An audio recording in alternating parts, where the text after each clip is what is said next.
ایمان کو مضبوط کرنا 110۔ میرے پاس ایک خیال تھا جسے میں شیئر کرنا چاہتا تھا۔ قرآن پاک میں ایسی بے شمار صفات ہیں جو اسے کسی بھی دنیاوی کتاب سے ممتاز کرتی ہیں۔ قرآن کریم کا یہ پہلو اتنا شدید ہے کہ اس کی بے شمار زندگیوں میں وضاحت بحث بھی نہیں کی جا سکتی، لیکن ان میں سے چند ایک خوبیوں کا یہاں ذکر کیا جائے گا۔ سب سے پہلے قرآن پاک میں اللہ تعالیٰ نے پوری کائنات صرف انسانوں کو نہیں کو ایک کھلا چیلنج دیا ہے، اور نہ صرف ان لوگوں کے لیے جو اس الہی وحی کے نازل ہونے کے وقت موجود تھے، بلکہ تمام مخلوقات کے لیے ایک چیلنج دیا ہے۔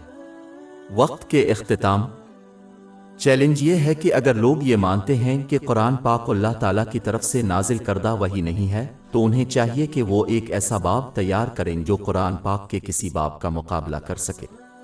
باب 2 البقرہ آیت 23۔ اور اگر تمہیں اس چیز میں شک ہے جو ہم نے اپنے خاص بندے پر نازل کی ہے، تو اس جیسا ایک باب لاؤ اور اللہ کے سوا اپنے تمام مددگاروں کو بلا لو اگر تم سچے ہو۔ پوری کرہ ارض پر کوئی ایسی کتاب نہیں ہے جو اس قسم کا کھلا چیلنج دے سکتی ہو، لیکن 1400 سال پہلے قرآن کریم نے پوری کائنات کو یہ چیلنج دیا تھا، اور آج تک یہ چیلنج نہ غیر مسلم جیت سکے ہیں اور نہ ہی انشاءاللہ کبھی مل سکے گا۔ قرآن کریم کی ایک اور خوبی یہ ہے کہ اس میں مستقبل کے واقعات کے نتائج بیان کیے گئے ہیں، لیکن ان بیانات کے بارے میں زیادہ حیرت انگیز بات یہ ہے کہ اس وقت نتائج ناممکن لگ رہے تھے۔ مثال کے طور پر باب 48 الفتح آیت 28، وہی ہے جس نے اپنے رسول کو ہدایت اور دین حق کے ساتھ بھیجا تاکہ اسے تمام ادیان پر غالب کر دے، اور اللہ گواہ کافی ہے۔ جب یہ آیت نازل ہوئی تو مکہ کا پورا شہر اسلام تھا، چنانچہ جب اہل مکہ نے یہ آیت سنی تو بدقسمتی سے ان کے نزدیک اسلام بہت کمزور ہے، اس لیے وہ زیادہ دیر زندہ نہیں رہے گا اور یقینی طور پر مکہ کی سرحدوں سے باہر نہیں پھیل سکے گا پوری دنیا اکیلے۔ لیکن چند ہی سالوں میں اللہ تعالیٰ نے یہ وعدہ پورا کر دیا۔ اس کی ایک اور مثال کس طرح قرآن پاک نے مستقبل کے واقعے کی پیشین گوئی کی جو اس وقت ناقابل تصور تھا، باب 30 اربن آیات 2-5 میں پایا جاتا ہے۔ رومیوں کو مغلوب کیا گیا ہے آس پاس کی زمین میں، اور ان کے زیر تسلط ہونے کے بعد وہ عنقریب غالب آ جائیں گے۔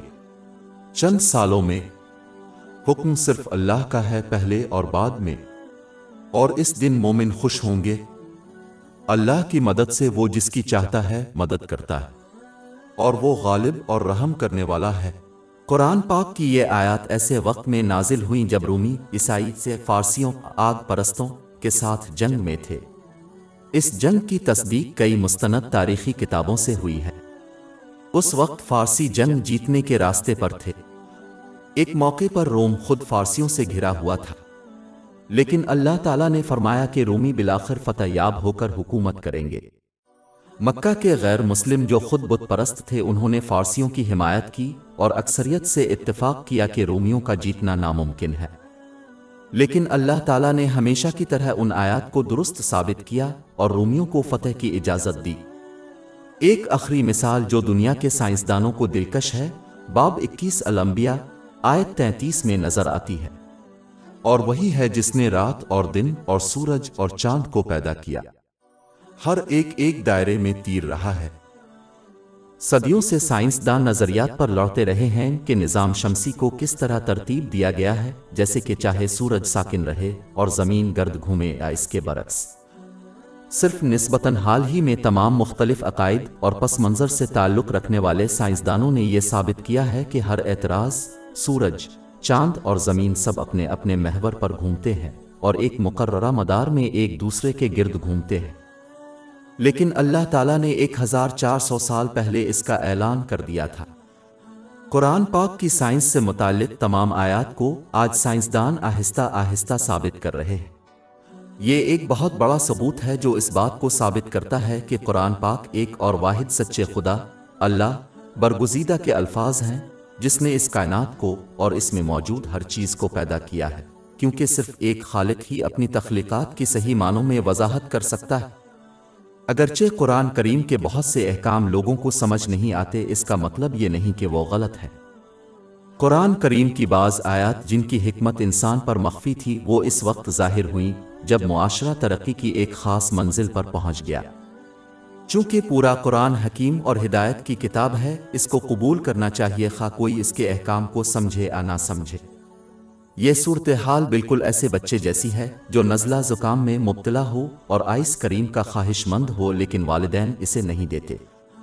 بچہ پیچھے کی حکمت کو سمجھے بغیر روتا رہے گا، لیکن جن کے پاس علم ہے وہ والدین سے متفق ہوں گے، اگرچہ ظاہری طور پر ایسا لگتا ہے جیسے والدین کا فیصلہ بچے پر ظلم کر رہا ہے۔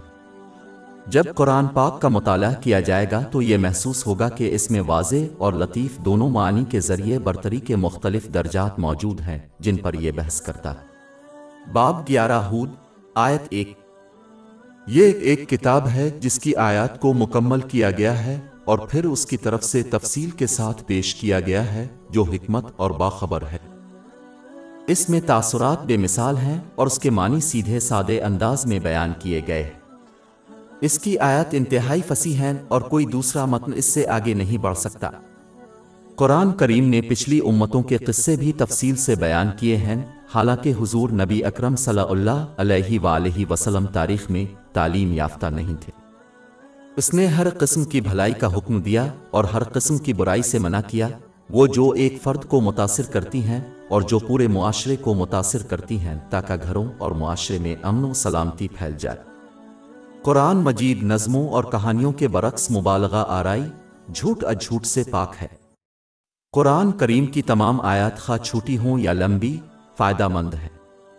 یہاں تک کہ جب قرآن پاک میں ایک ہی کہانی کو دہرایا جائے تو اس سے مختلف اہم اسباق سیکھے جا سکتے ہیں۔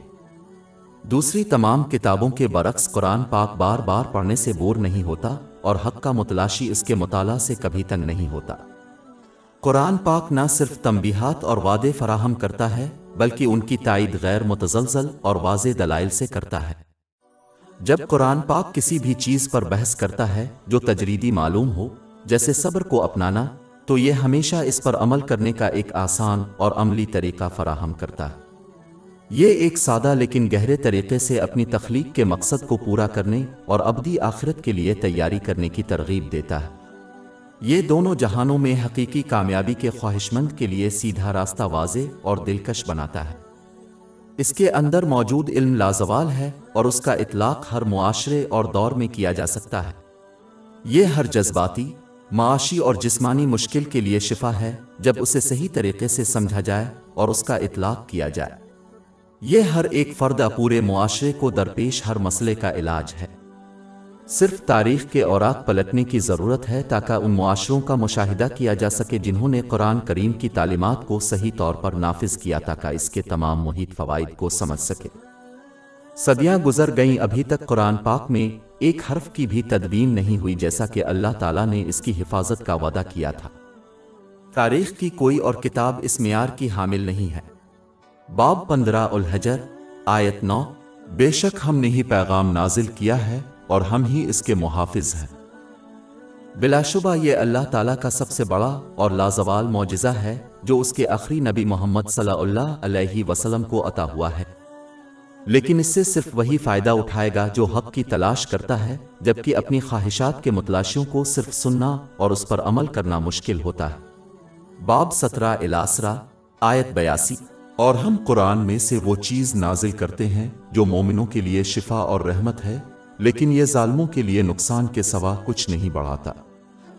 ہماری ویب سائٹ www.sheikhpod.com پر 400 سے زیادہ مفت e books, audio books, infographics, podcast اور بلاگ دستیاب ہے۔